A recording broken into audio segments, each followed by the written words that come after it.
4장 13절 이하 19절에 있는 말씀입니다. 요한복음 4장 148쪽 7쪽 요한복음 4장 13절 이하 19절에 있는 말씀입니다. 13절부터 19절까지 요한복음 4장 13절부터 19절까지 함께 13절부터 19절까지 함께 봉독합니다. 예수께서 대답하여 이르시되 이 물을 마시는 자마다 다시 목마르려니와 내가 주는 물을 마시는 자는 영원히 목마르지 아니하리니 내가 주는 물은 그 속에서 영생하도록 솟아나는 샘물이 되리라. 여자가 이르되 주여 그런 물을 내게 주사 목마르지도 않고 또 여기 물 기르러 오지도 않게 하옵소서. 이르시되 가서 네 남편을 불러오라. 여자가 대답하여 이르되 나는 남편이 없나이다. 예수께서 이르시되 네가 남편이 없다 하는 말이 옳도다. 너에게 남편 다섯이 있었고 지금 있는 자도 네 남편이 아니니 네 말이 참되도다. 여자가 이르되 주여 내가 보니 선지자로소이다. 아멘. 사순절 기간을 보내고 있습니다. 오늘 밤에도 요한복음을 통해서 예수님께 배우고, 제가 신학교에 처음 갔을 때 참 모르잖아요. 그래서 막 흉내를 많이 냈어요. 이 목사 흉내도 내보고 저 목사 흉내도 내보고 막 가가지고 괜히 막 나무 잡고 기도도 해보고 뭐 여러 가지를 해봤는데, 그러다 어느 순간에 깨달은 거 있었는데, 그렇게 배우는 게 아니고 어느 기도하는 순간에 주님께서 주신 마음이 뭐냐면, 왜 너 그렇게 사람에게 배우려고 했으냐, 나에게 배우라, 나에게 배우라. 그런 음성이 들려오는 참 그 마음에 새기면서 신학하고 그 목회자의 길이 열리는 그런 경험을 했거든요. 여러분이 목사의 말로 듣지 말고 오늘 주님의 가르침으로 받아야 돼요. 그렇죠? 그래서 이 사순절에는 주님을 만나야 돼요. 주님을 더 가까이 하고 주님께 배우고 깨달아서 주님을 닮아가고 따라가서 우리의 삶의 자리가 어느 곳에, 가정에 있든지 직장에 어느 곳에 있든지 나는 없어져야 돼요. 나의 모습이 아니라 누군가가 나를 통해 예수님을 볼 수 있어야 돼요. 그래야 나를 통해 예수님이 일하고 있는 사순절의 진정한 의미가 있게 되는 줄로 믿습니다. 요한복음을 통해서도 그러한 우리의 삶이 또 예배를 통해 말씀을 통해 깨달은 만큼 삶으로 이어지는 저 여러분이 되기를 주님의 이름으로 축복합니다. 지난 밤에 이어서 오늘 밤에도 예수님과 사마리아 수가라는 동네에 한 여인이 만남을 통해 주시는 그 말씀을 복음의 말씀으로 오늘 밤에도 함께 나누려고 합니다. 참 이 여인에게는 어쩌면 우연한 만남이었지만, 여러분, 이 만남은 계획된 만남. 하나님 안에 우연이 없어요. 우연이 없어요. 그래서 여러분이 사고를 당했다, 이런 표현보다는 사고를 만났다. 왜냐하면 그 사고도 하나님의 뜻 안에 있기 때문에. 그렇죠? 그러면 그 섭리 안에서 이길 수 있는 힘이 생기거든요. 그러니까 그냥 여인을 예수님이 찾아온 것도 아니고, 그냥 여인을 우연히 만난 것 같지만 사실은 계획된 만남. 목마른 인생을 살아가고 있는, 그 목마름을 해결하고자 발부둥 치고 있는 불쌍한 이 여인을 예수님께서 찾아오신 것이죠. 놀라운 사실은요, 저와 여러분도 고백할 수밖에 없는 사실은 예수님을 만났을 때라면 생각해봐요. 놀라운 사실은 이 여인이 부끄러운 삶을 살고 있었기 때문에, 사람들의 조롱과 멸시를 받는 인생이었기 때문에, 죄 가운데 살아가고 있었기 때문에 그것이 계기가 되어 예수님을 만나게 되었다는 사실이죠. 정오에 한낮에 우물가로 나올 수밖에 없었던, 사람을 피해서 그런 부끄러운 죄를 안고 살아갔기에 오히려 예수님을 만날 수 있었다는 사실이죠. 그래서 하나님의 구원의 역사는 사람이 하는 일이 아니라는 걸 알 수가 있어요. 이 여인의 일들, 저와 여러분이 어떻게 예수를 믿었는가를 생각해보면 이 놀라운 하나님의 계획 안에 이루어진 일을 우리는 고백하지 않을 수가 없죠. 사람의 일이 아니다는 거죠. 그렇습니다, 여러분. 예수님을 만나는 데는 그 어떤 것도 걸림돌이 될 수 없어요. 여러분 5번 이혼했던 아픔과 부끄러움도 아무 문제가 되지 않습니다. 예수님은 그 어떤 죄도 용서해 주셔요. 가정에 있는 남자와 지금 정부로 살고 있는 죄도 예수님이 용서해 주십니다. 아니 그보다 더한 죄도 예수님은 용서해 주셔요. 예수님이 용서 못할 죄인은 한 사람도 없어요. 예수님은 아무리 부끄러운 과거도 오히려 그것을 간증거리로 만들어주신 분일로 믿습니다. 그러나 그러기 위해서 반드시 통과해야 할 과정이 있어요. 과정이 있습니다. 여러분, 그것은 자신의 부끄러움을, 자신의 문제를, 자신의 죄를 인정하는 것입니다. 인정해야 된다. 오늘 예수님께서 이 여인에게 말씀하십니다. 13절 14절에 보니까 이 물을 마시는 자마다 다시 목마르려니와 우물에서 떠는 그 물은 목마르려니와 예수님이 내가 주는 물을 마시는 자는 영원히 목마르지 아니하리니 내가 주는 물은 그 속에서 영생하도록 솟아나는 샘물이 되리라. 여인은 예수님이 주시겠다 하시는 말씀하시는 물이 무엇인지를 알지 못했습니다. 그래서 뭐라고 말합니까? 15절에 보니까 여자가 이르되 주여 그런 물이 있으면 얼른 좀 주시오. 줘가지고 그냥 목마르지도 않고 자꾸 물 길림도 귀찮아 죽겠는데 사람 부끄럽기도 하고 대낮에 나와가지고 물 길려면 너무 힘들어요. 그러니까 그냥 그런 물 주면 그냥 안 와도 되잖아요. 주세요. 여인의 말을 듣고 예수님께서요 엉뚱한 말씀을 합니다. 그 물 주라는데 뭐라 그래요? 그 물 주라는데 뭐라 그래? 가서 네 남편을 불러오라 그럽니다.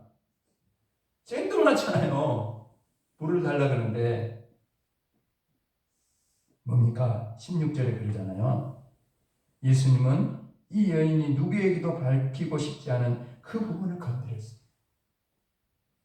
이 여인의 아픔이고 부끄러움이고 꼭꼭 숨기고 싶었던 죄를 드러냅니다. 왜냐하면 그 죄의 문제가 해결하지 않으면 생명의 영생수는 마실 수가 없거든요. 그러니까 그걸 먼저 예수님이 드러내는 거죠. 왜 예수님께서 이 여인의 숨기고 싶은 과거를 드러냈습니까? 부끄러운 과거로부터 자유롭게 하시기 위해서. 왜 예수님께서 이 여인의 치부를 드러내셨어요? 고치기 위함입니다. 여러분 가서 엉덩이든지 어디 아프든지 까가지고 의사한테 보여줘야 치료받을 거 아니야. 아무리 부끄러웠더라도. 그거 부끄럽다고 엉덩이 까기 싫어 부끄럽다고 안 가면 어떻게 돼? 골마가지고 죽어. 이유가 뭐예요? 드러내는 이유가 뭐예요? 고쳐주기 위함이죠. 그렇잖아요. 왜 예수님께서 이 여인의 죄를 드러내요? 회개시켜야 되니까. 회개하지 않으면 절대 예수님을 만날 수 없습니다. 영원한 영생수가 아무리 있다 할지라도 회개하고 예수 그리스도의 보혈로 깨끗함을 입어야 생명이 되신 예수님 내 안에 들어와 주님이 되는 거거든요. 여러분, 이 여인을 향한 예수님은 뭡니까? 사랑이라는 거죠. 하나님이 세상을 이처럼 사랑하사 나를 이처럼 사랑하사 예수 그리스도를 주시기까지 사랑해 주신 것 사랑. 그래서 그 여인을 사랑하시기 때문에 그 여인의 치부를 드러냈어요. 자신의 치부를 여러분 인정할 때 예수님께 나아갈 수 있기 때문에 자신이 의지하는 것을 내려놓을 때 예수님께 나아갈 수 있기 때문에 그런 거예요. 여러분 예수님은 이 여인에게 영생하도록 솟아나는 샘물을 주시기 원하셨다는 거죠. 그래서 이 여인이 현재 가정 있는 남자의 정부로 있는 죄를 드러내요. 그때 예수님께서 가서 네 남편을 불러오라고 말씀하셨을 때 여러분 예수님께서 이 여인이 아픔이고 부끄러움이고 숨기고 싶었던 죄를 드러내셨을 때 이 여인은 숨기지 않았다는 거예요. 숨기지 않았어요. 아무 문제 없는 척 하지 않았어요. 뭐라고 고백합니까? 나는 사실은 남편이 없습니다. 자신의 부끄러운 과거를, 자신의 죄를 인정해요. 그렇습니다, 여러분. 나의 부끄러운 과거를 인정하고 내가 죄인임을 인정할 때 예수님을 영접할 수 있어요. 누가복음 5장 31절 32절에서 예수님은 바로 저와 여러분에게 이렇게 말씀하십니다. 예수께서 대답하여 이르시되 건강한 자에게는 의사가 쓸데없고 병든 자에게야 쓸데있나니 내가 의인을 부르러 온 것이 아니요 죄인을 불러 회개시키러 왔노라. 예수님은 의인을 부르러 온 거 아닙니다. 죄인을 부르러 오셨어요. 이 세상에요, 예수님의 부르심과 상관없는 의인은 아무도 없어요. 한 사람도 없습니다. 왜? 모두가 죄인이기 때문에. 모두가 죄인이기 때문에. 단지 오늘도 자신이 죄인임을 깨닫지 못하고 살아가기 때문에. 자신이 죄 가운데 살고 있음을 깨닫지 못할 뿐이에요. 그래서 예수님은 우리에게 이 여인만 아니라 저와 여러분에도 오늘 밤에 여기 오셔서 말씀하셔요. 가서 네 남편을 불러오라고 말씀하고 있어요.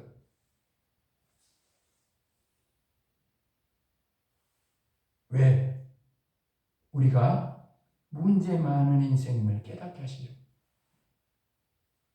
우리가 죄인임을 깨닫게 하시려.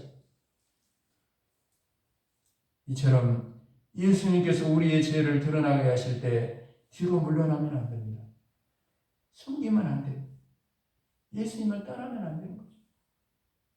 이 여인처럼 내가 문제 많은 인생이고 내가 바로 죄인임을 인정해야 돼요. 그럼 예수님께서 우리의 부끄러운 과거를 오히려 감정거리로 역사로 바꿔줘. 예수님께서 우리의 모든 죄를 깨끗하게 씻어주시고 영원한 생명을 우리에게 주시는 줄로 믿습니다. 사도행전 2장에 보면 예수님의 제자 베드로가 말씀을 전할 때 마음에 막 찔림을 받았어요. 사람들이 말씀을 전할 때 찔림을 받았어요. 그래서 왜냐하면 말씀을 들을 때 자신들의 죄가 드러났기 때문에. 여러분, 그래서 하나님의 말씀은 뭐라 그랬어요? 하나님 말씀 뭐라고요? 거울. 다른 사람이 아니라 내 자신의 지금 삶을, 인생을 비춰보는 거울. 말씀을 들을 때 베드로의 설교가 하나님 말씀이 전해질 때 사람들이 남의 가슴을 안 쳐. 네 죄다 아니? 네 죄다 하고 남의 가슴을 친 게 아니라 자기 가슴을 치면서 말씀이 들어오니까 내 죄가 막 드러나니까 그런 거예요, 여러분. 그런 거예요. 자신의 죄가 드러날 때 이들은 변명하지 않았어요. 숨기지 않았습니다. 우물가의 여인처럼 자신들의 죄를 인정했어요. 그래서 베드로와 다른 사도들에게 묻습니다. 죄를 알고 깨닫게 되니까 뭐라 그래요? 형제들아, 우리가 어찌하면 이 죄를 해결할 수 있냐? 이 죄 때문에 우리가 죽게 되었는데, 멸망받게 되었는데, 이 죄에서 해결될 수 있는 방법이 무엇이냐? 내가 어찌할꼬? 뭐예요? 회개할 준비가 된 거죠. 예수님을 영접할 준비가 된 거예요. 우리가 전도 가보면 알아요. 저 사람 지금 준비가 됐는가 안 됐는가 딱 보면 알아. 얼마나 깜빡한 심령인지 몰라. 그런데 어느 순간에 녹아지는 게 있거든요. 그죠? 회개할 준비가 돼요. 주님을 영접할 준비가 돼요. 이 사람들이 그렇게 된 거예요, 여러분. 예수님을 믿고 영생을 얻을 준비가 된 거예요. 하나님의 자녀가 될 준비가 된 거예요. 그래서 베드로가 뭐라고 말씀합니까? 거기 보면 이렇게 나옵니다. 너희가 회개하여 각각 예수 그리스도의 이름으로 세례를 받고 죄사함을 받으라. 그리하면 성령의 선물을 받으리라. 예수 그리스도의 이름으로 세례를 받는다는 건 뭐예요? 예수님을 나의 구세주로 영접하는 거예요. 예수님을 진짜로 나의 주님으로 고백하는.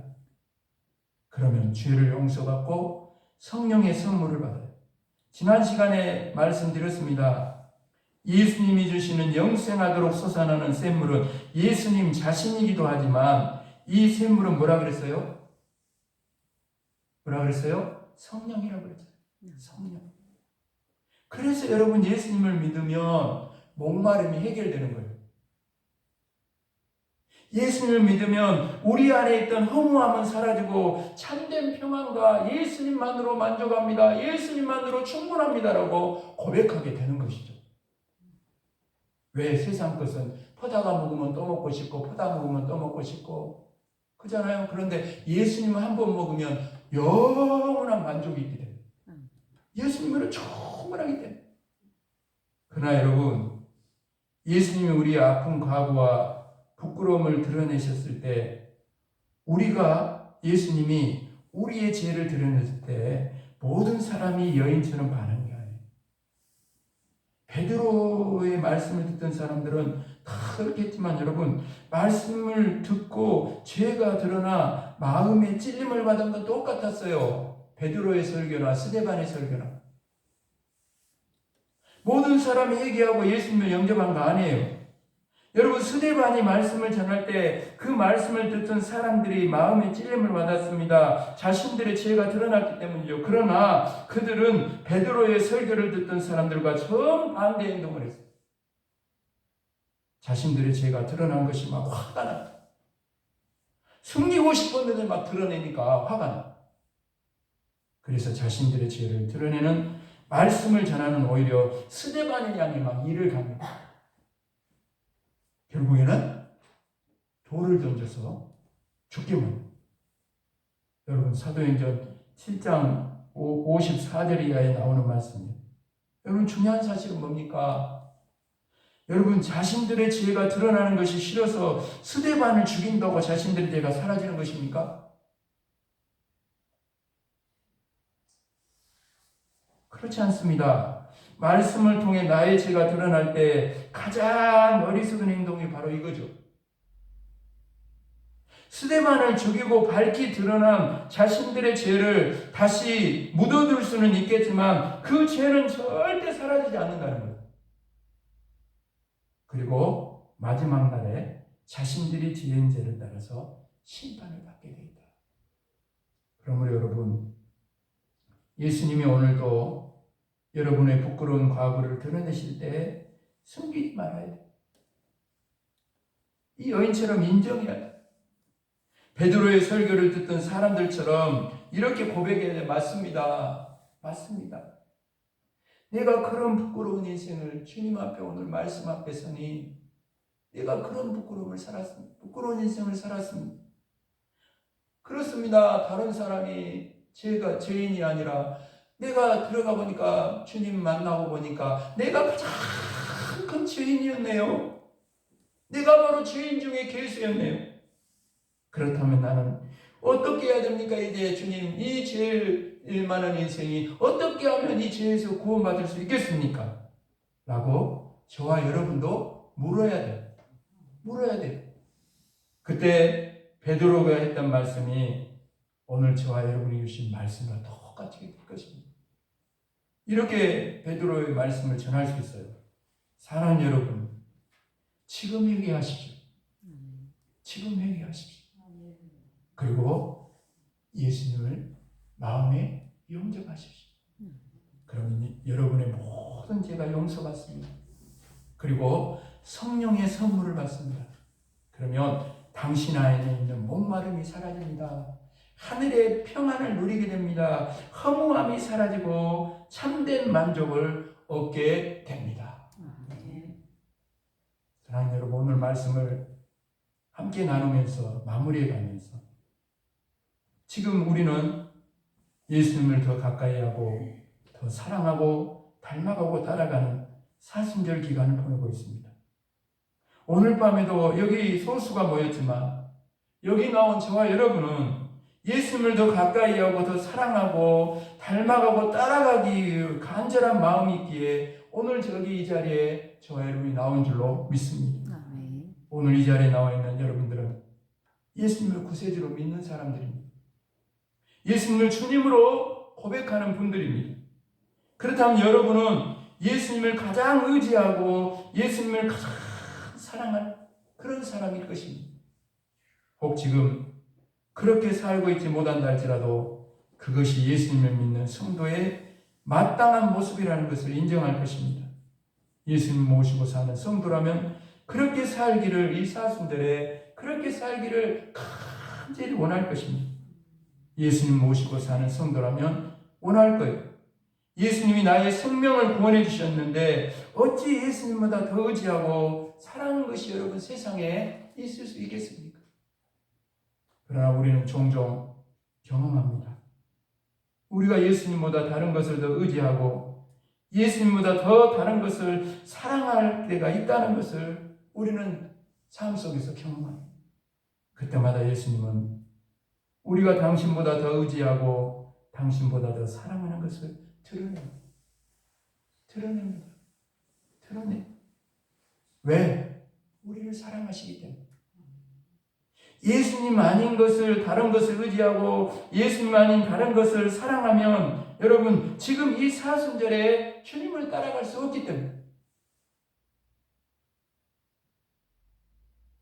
영생의 길에서 벗어나기 때문에, 예수님이 우리에게 주시고자 하는 하늘의 상급과 면류관을 받을 수 없기 때문에.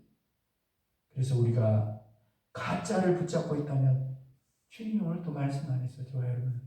말씀 안 해서 드러내는 거. 그거 붙잡으면 안 된다. 여러분, 세상에서 가장 어리석은 사람이 어떤 사람인지 압니까? 세상 것 붙잡다가 영원한 걸 잃어버린 사람.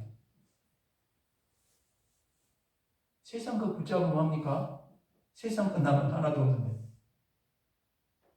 영원한 것은 세 가지라고 말씀드렸어요. 영원한 것은 하나님인 줄로 믿습니다. 아멘. 영원한 것은 말씀인 줄로 믿습니다. 아멘. 영원한 것은 천국인 줄로 믿습니다. 아멘. 그것을 주시려고 예수님이 이 땅에 오신 줄로 믿습니다. 그러니까 예수님 잃어버리면 안 된다. 이 사순절. 그 어떤 것도 바쁘고 일도 많고 여러 가지 지금 신경 쓸 일도 많고 붙잡아야 할 일도 많겠지만 예수님 잃어버리면 아무것도 없어요.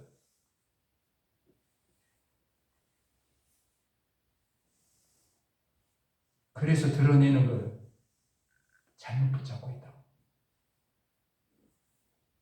우리 옆 사람이 한번 이렇게 말합시다.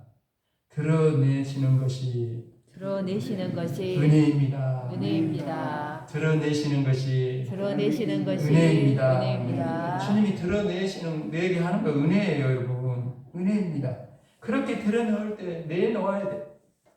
내려놓아야 돼요. 정리해야 돼요. 그리고 진짜를 붙잡아야 되는 거예요. 천국을 붙잡아야 돼요. 천국을. 예수님을 붙잡아야 돼요. 진짜를 붙잡고 사는 사람은 날마다 매 순간 그 속에서 영생하도록 솟아나는 주님이 주시는 진정한 생물을 맛보고 살아가는 줄로 믿습니다. 아멘.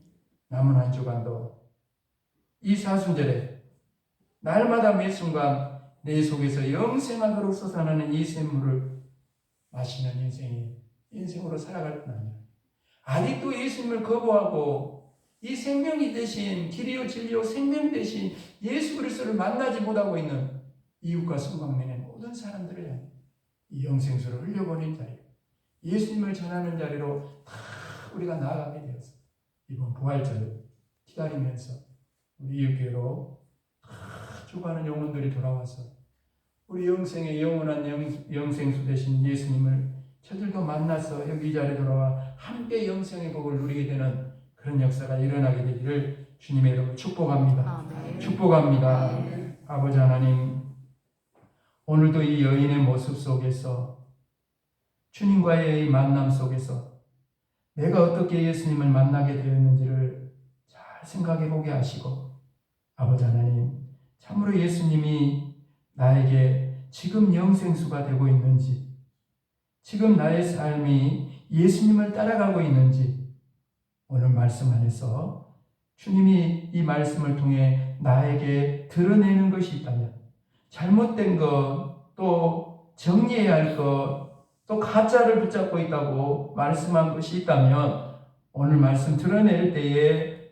아버지는 회개하게 하시고 예수님을 붙잡게 하시고 영원한 것을 붙잡게 하시고 영생수가 흘러넘치는 인생이 되어서 나를 만나는 모든 사람들이 나를 통해 생명이 되신 예수님을 함께 만나게 되어 이번 부활주를 기다리며 여기 이 자리로 돌아와 함께 영생의 주님을 찬양하고 그 복을 함께 누리게 되는 생명과 구원의 역사가 이 사순절에 우리 모두를 통해 이웃과 성광령 가운데 일어날 수 있도록 도우시고 역사하여 주옵소서. 아멘. 감사를 드리오며 예수 그리스도 이름으로 간절히 기도합니다. 아멘.